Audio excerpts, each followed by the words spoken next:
이 시편 23편은 한 폭의 그림과 같은 아름다운 전원심례다.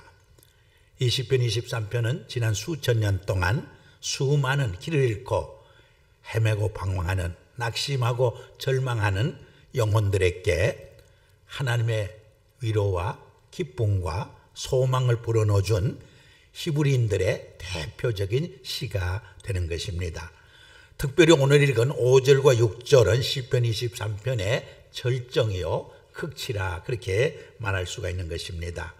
5절에 보니까 주께서 내 원수의 목전에서 내게 상을 차려주시고 기름을 내 머리에 부으셨으니 내 잔이 넘치나이다, 이렇게 노래하고 있습니다. 주님을 목자로 삼은 우리 성도들의 삶이 얼마나 복된 것인가를 노래하고 있는 것입니다. 먼저 주께서 내 원수의 목전에서 내게 상을 차려주시고 You prepare the table before me in the presence of my enemies. 여러분, 광야나 산 언덕에는 양들의 생명을 해치는 원수들이 특실거리고 있습니다. 또 이빨과 발톱이 사납고 날카로운 맹수들이 우글거리고 있습니다. 뿐만 아니라 이 양들의 생명을 위험하는 독초들이 많이 우거져 있습니다. 특별히 칸마스라고 하는 독초는 얼마나 아름답고 매력적인지 모른다고 그래요. 근데 양들이 가까이 가서 모르고 한 입만 따먹어도 금방 양이 마비 상태가 돼서 팔다리가 비틀어지면서 쓰러져 죽게 된다는 것입니다. 뿐만 아니라 질병에 걸리게 하는 파리와 곤충들과 기생충들이 있습니다. 또 상처를 주는 가시덤불도 우거져 있는 것입니다. 우리 예수님의 비유에 보면 이 가시덤불은 세상의 염려와 세리의 유혹이라 그렇게 해석을 하기도 했습니다. 이렇게 우리 그리스도인의 삶에도 우리의 생명을 위협하고 우리를 실족시키려고 하는 많은 원수들이 특실거리고 있습니다. 여러 가지 방법으로 우리를 공격하고 유혹해 오는 것입니다. 그러나 선한 목자는 양을 위해서 목숨을 걸고 그의 생명과 안전을 지켜줍니다. 뿐만 아니라 푸른 초장으로 이끌어 주십니다.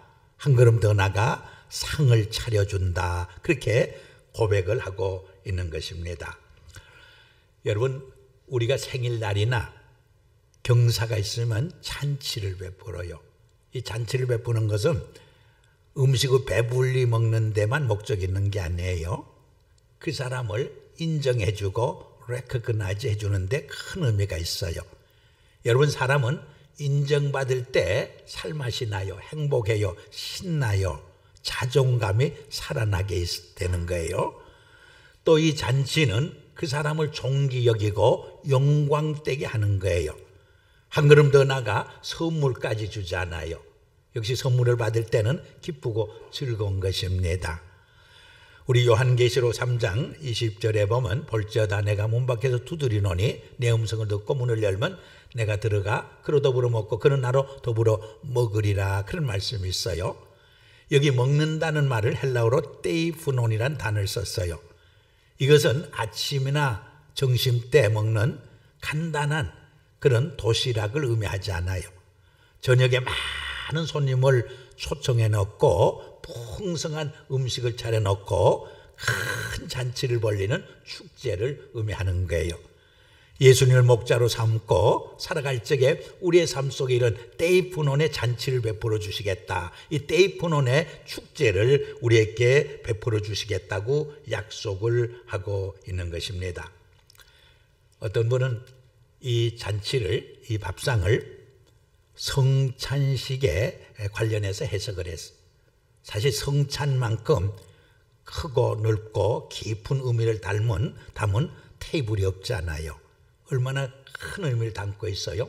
예수 그리스도가 십자가상에서 대속의 고통과 죽음을 당하심으로 우리 죄를 다 용서해 주시고 우리에게 새 생명 주신 가장 귀한 상이 되는 것이 아니겠습니까? 유명한 레오나르도 다빈치가 예수님의 성찬을, 최후의 만찬을 한 폭의 그림으로 그렸습니다. 근데 이때에 예수님의 손을, 두 손을 어떻게 그릴까 많이 고심을 했다고 그래요. 그래서 어떻게 그렸는가 가만히 보면 한 손은 손바닥을 펴고 있고 한 손은 주먹을 불끈 쥔 모습으로 그렸어요. 우리 한국의 유명한 문학평론가가 있어요. 이어령 교수라고.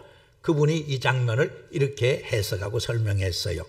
이 주먹의 언어는 예수님이 세상에 오셔서 세상의 불의와 죄악에 대해서 과감하게 대처하고 심판했던 모습을 의미한다고 했어요. 이 손바닥은 보자기는 무엇을 의미하느냐? 죄인들을 용서하시고 사랑해 주시고 구속해 주신 하나님의 그 아가페 사랑을 상징하고 뜻한다고 말했어요. 정말 예수님은 세상에 오셔서 이 주먹의 언어와 이 보자기의 언어를 통해서 세상을 심판하시고 다스리시고 용서하시고 구속해 주심으로 인류를 죄에서 구속하는 그 메시아의 사명을 감당하게 된 것을 우리는 볼 수가 있습니다. 여러분, 18세기에 불란서 혁명이 일어났잖아요. 백성들은 루이 16세를 공개 처형을 해버려요. 그리고 그 왕자를 죽여서 공개 처형해서 왕가의 종지부를 찍기를 원했던 것입니다. 그런데 어떤 사람이 이런 제안을 했다고 그래요. 그를 처형해버리면은 그 영혼은 천국에 갈 수도 있지 않느냐. 그러므로 왕자만은 저 불란서의 그 파리의 뒷골목에 메그노파라고 하는 아주 흉악한 할머니가 있는데 그 할머니께 가서 못된 습관과 행동을 배우게 하고 욕설을 배우게 해서 그 영혼만은 지옥에 떨어지게 했으면 좋겠다. 그렇게 제안을 했다는 거예요. 그래서 왕자를 그 할머니께 보냈어요. 그리고 그 흉측한 행동과 그 흉악한 더러운 욕설을 배우도록 그렇게 부탁을 했는데 과감히 왕자가 거절했어. 안 배우겠다는. 왜 안 배우냐 물었더니 이래봬도 내가 불란서의 왕자란 황태자란 왕자로서 그 흉악하고 더러운 욕설을 배우지 않겠다는 거예요. 무엇을 말합니까? 우리가 이 성찬은 그리스도인의 정체성을 말하는 하나님의 거룩한 자녀로서 살아가겠다는 신앙 고백과 세상에서 하나님의 거룩한 자녀로서 살아가겠다는 결단과 헌신이 담겨진 것을 말하는 것입니다. 우리가 성찬에 참여한다는 것은 하나님의 거룩한 자녀로서 세상의 빛과 소금이 되고 이 세상을 변화시키는 삶을 살겠다고 하는 그리스도인의 결단과 헌신이 담겨져 있는 뜻을 갖고 있는 것입니다. 두 번째로 기름을 내 머리에 부으신다, 그렇게 고백을 합니다. 여러분, 야고보서 5장 14절에 보면 너희 중에 병든 자가 있느냐 교회 장로를 청해서 그들은 주의 이름으로 기름을 바르고 기도할지니라, 그런 말이 있어요. 이 기름은 상처나고 병든 것을 치료하는 약용으로 쓰여진 것을 볼 수가 있습니다. 여러분, 양들은 가끔 맹수의 공격과 곤충들과 가시덤불에 찔려 머리와 몸에 상처가 날 때가 있어요. 질병을 앓게 될 때가 있어요. 그러나 목자 대신 그 목자는 우리를 점검을 해요. 양 한 마리 한 마리를 검진해서 상처난 양이 있으면 기름을 발라 치료해주고 회복시켜 주게 되는 것입니다. 그때 상처는 아물고 더 튼튼해지는 것입니다. 우리 성도들도 가끔 상처를 받을 때가 있어요. 그러나 성령의 기름을 발라서 우리를 치료하시고 회복시켜줘요. 그때 우리는 더 건강한 하나님의 자녀가 되고 백성으로 회복되는 거예요. 주님께 더 가까이 나가는 삶을 살게 되는 것입니다. 스코틀랜드의 유명한 싱어요 또 희극 배우였던 해리 로우드라는 분이 있었어요. 그분은 아들을 잃고 심한 우울증에 빠져요. 실망과 좌절과 절망 속에 헤매요. 그러나 그 큰 고통과 절망 속에서 예수님을 만나게 돼요. 예수님을 만나서 신앙을 얻어요. 그래서 다시 회복되고 치유돼요. 그리고 수년 후에 시카고에 와서 큰 광장에서 노래를 불러요. 그때 수많은 사람들이 우리와 같은 박수갈채를 보내요. 그때 그는 하나님께 영광을 돌린다고 간증을 해요. 내 안에 위대한 아름다운 음악을 주신 하나님을 찬양하자고 그래요. 하나님께 영광을 돌린다고 그는 고백을 했습니다. 여러분, 기름은 치유 이상으로 예방의 역할을 하기도 합니다. 곤충들이 달라들지 못하게 머리에 기름을 바르게 되는 것입니다. 이 아마윤과 설파제가 담긴 기름을 바르면 해충들이, 곤충들이 달라들지 못하게 됩니다.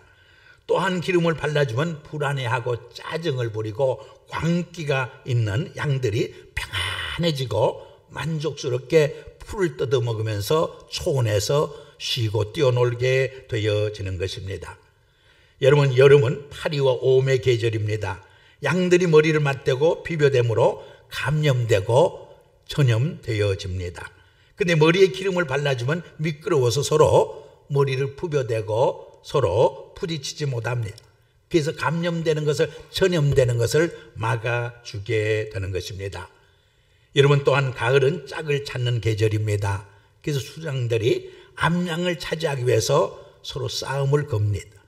싸우는 과정에서 상처를 입습니다. 싸우는 과정에서 죽기도 하는 것입니다.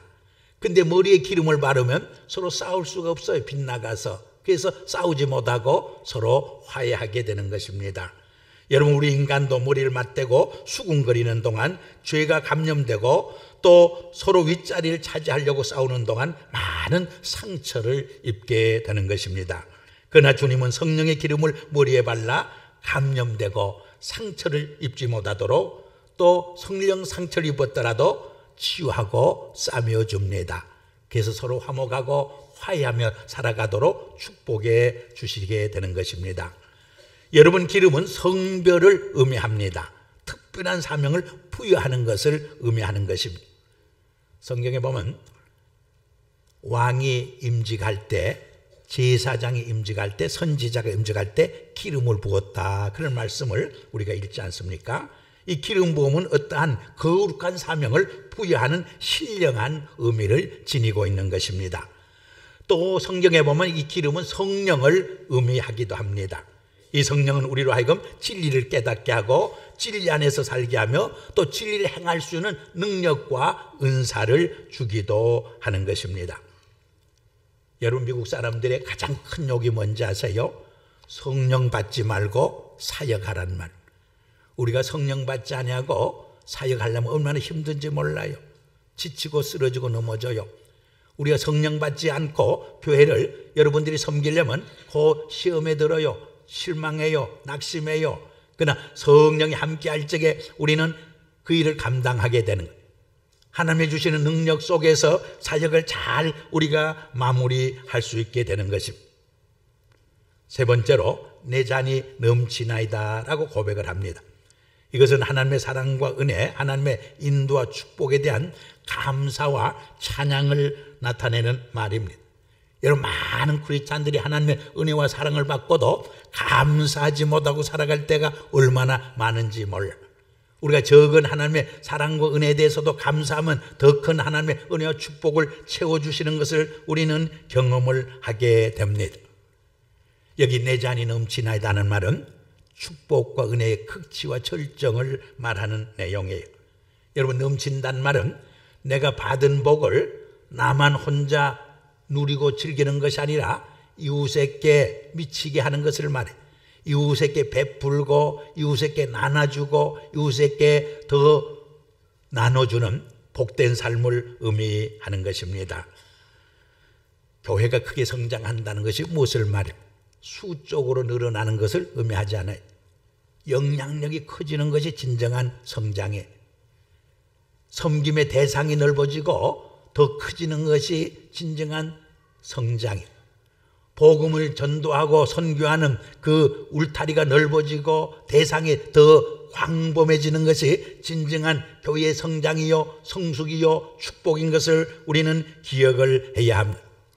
여러분, 예루살렘 교회가 작은 교회였지만은 정말 능력 있는 역동적인 교회가 된 것은 무엇을 말해요? 그들의 섬김의 대상이 온 세계로 파급되었고 그들의 전도와 선교가 온 세상을 향해 뻗어갈 수 있었기 때문에 가장 능력 있는 역동적인 교회가 되었던 것을 우리는 기억하고 있지 않습니까? 여러분, 우리가 나눠주면 없어질 것 같지만 그렇지 않아요. 우리가 사랑을 자꾸 베풀면 사랑이 더 풍성해지는 거예요. 하나님이 주신 권력, 하나님이 주신 재물, 하나님이 주신 은사를 나 혼자만 움켜쥐고 살 적에 잘 살 것 같지만은 자기도 망하게 돼 있어. 그것을 주신 목적이 뭐예요? 그것을 가지고 하나님을 섬기고 잃어버린 영혼을 섬기고 가난한 소외된 이웃을 섬기라고 주신 거예요. 그렇게 베풀고 섬길 적에 내 잔이 더 풍성하게 넘치게 된다는 것을 우리는 명심을 하셔야 합니다.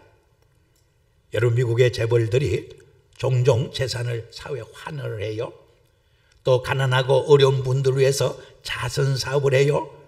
그들이 머리가 나빠서 그렇게 하는 게 아니, 그것이 더 잔이 넘치는 풍성한 삶이요 진정한 복된 삶인 것을 알고 있기 때문에. 그래서 성경은 뭐라고 말해? 받는 자보다 주는 자가 더 복되다고 말해. 우리가 받은 은혜와 축복을 나 혼자 움켜쥐는 삶이 아니라 그것을 하나님의 영광을 위해서, 사회의 번영과 인류의 구원을 위해서, 사회의 평안을 위해서, 인류의 번영을 위해서 나눠주고 베풀 적에 그것이 진정 풍성한 내 잔이 넘치는 삶이 된다는 것을 우리는 기억을 해야 합니다. 포항에 가면 중앙교회라는 교회가 있어요.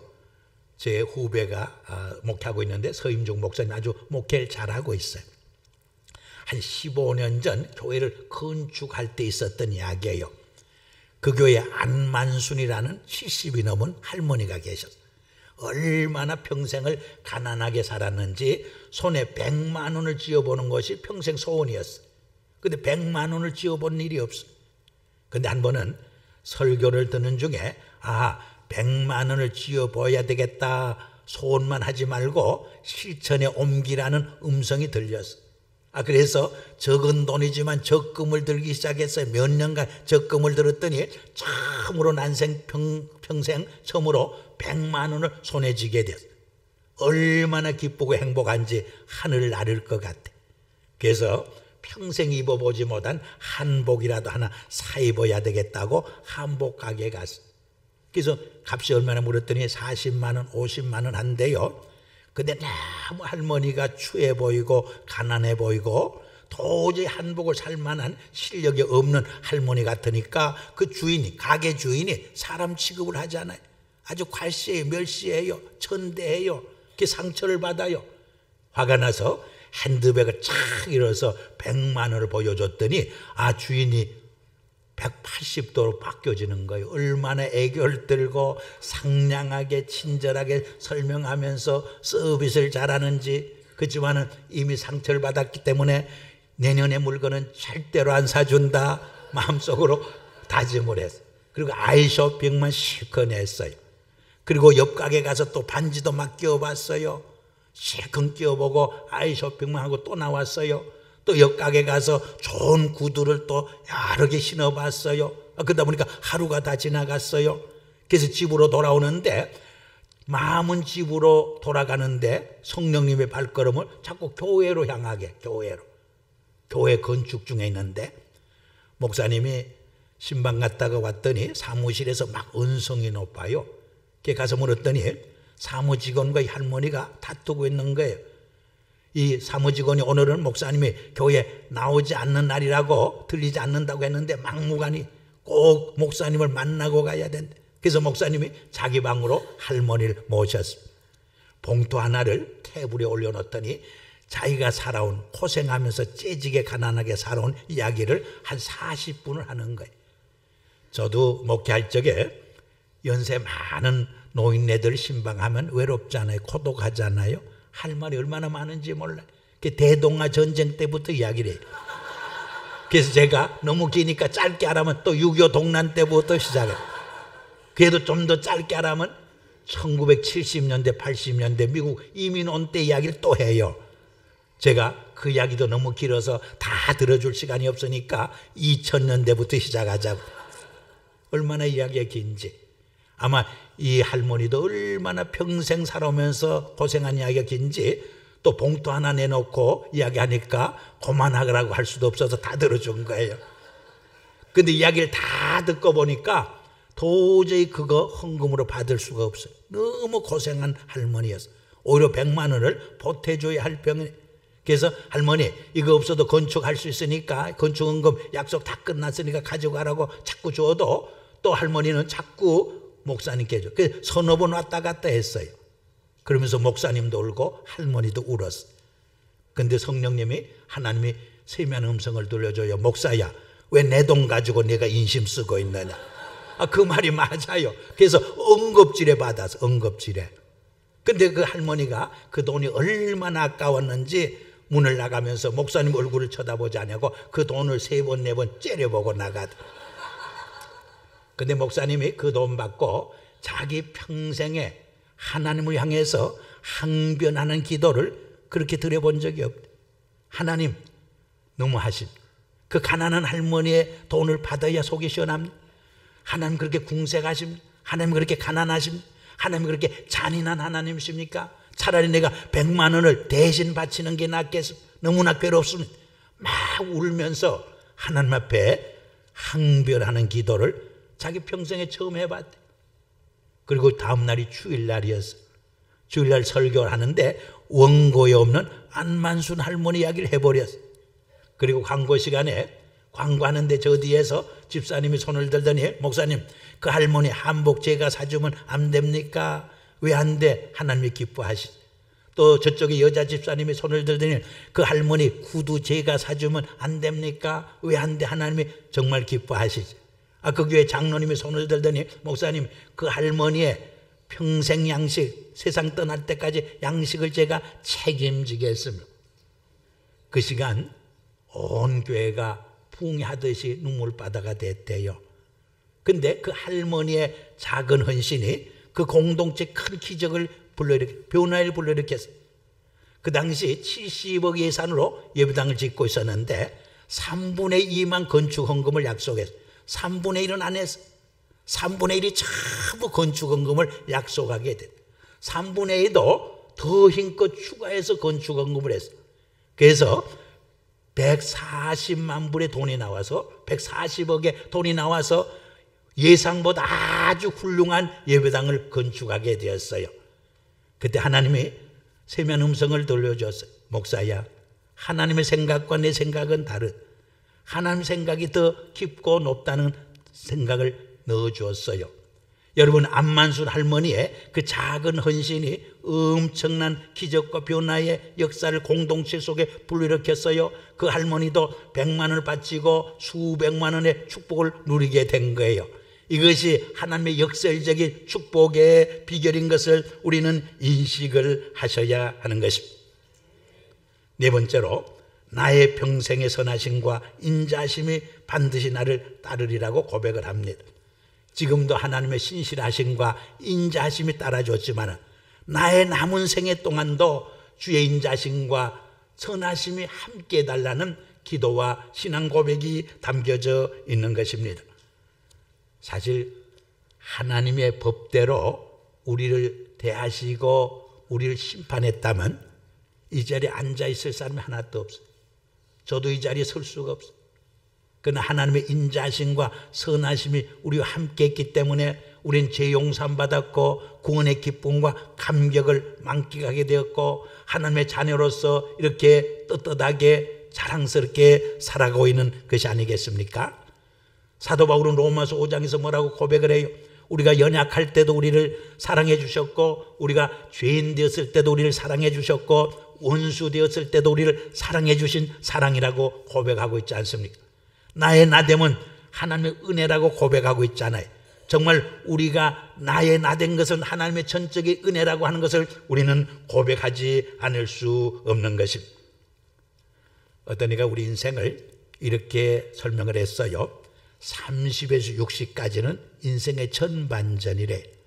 그리고 60에서 90까지는 인생의 후반전이고 90부터는 연장전이고 100세 때는 승부차기라고 했어요.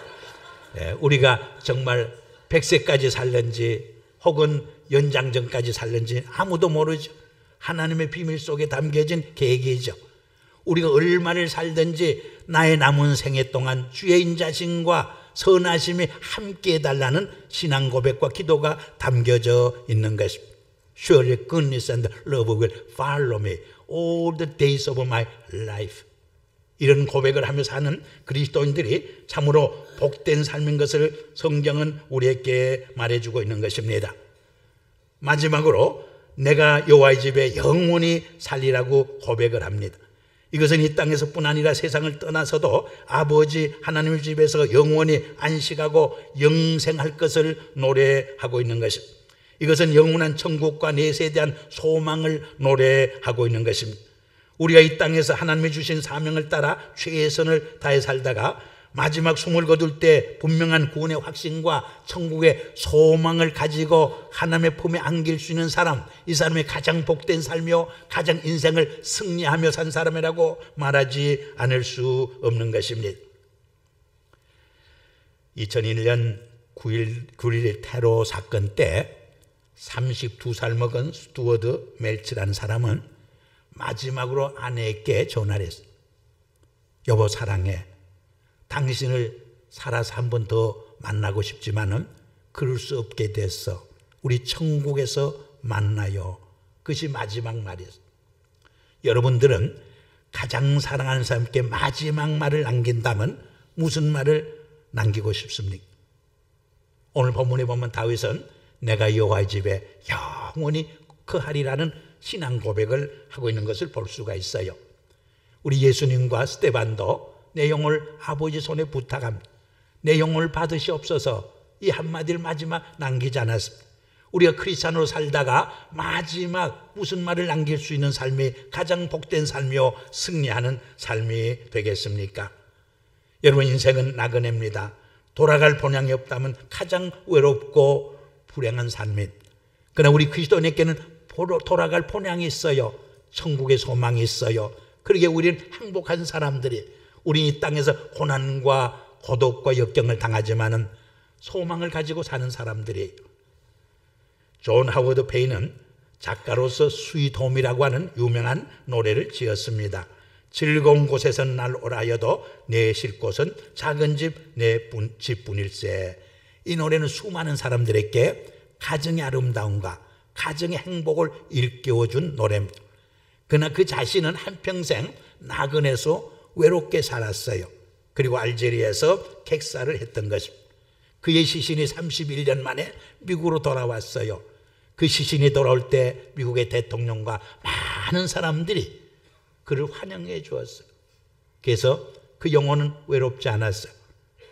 우리가 세상을 떠나서 주님 품에 안길 적에 내가 세상에서 고독했고 가난했고 고통을 당했고 힘들었지만 이제 나와 함께 천국에서 영원히 안식하자, 영원히 살자, 이 말을 들을 수 있는 영혼, 그 심령, 그 하나님의 자녀들, 이 삶의 가장 복된 인생을 살다 가는 우리가 아니겠습니까? 이런 삶이 여러분과 함께 하기를 주의 이름으로 축복합니다.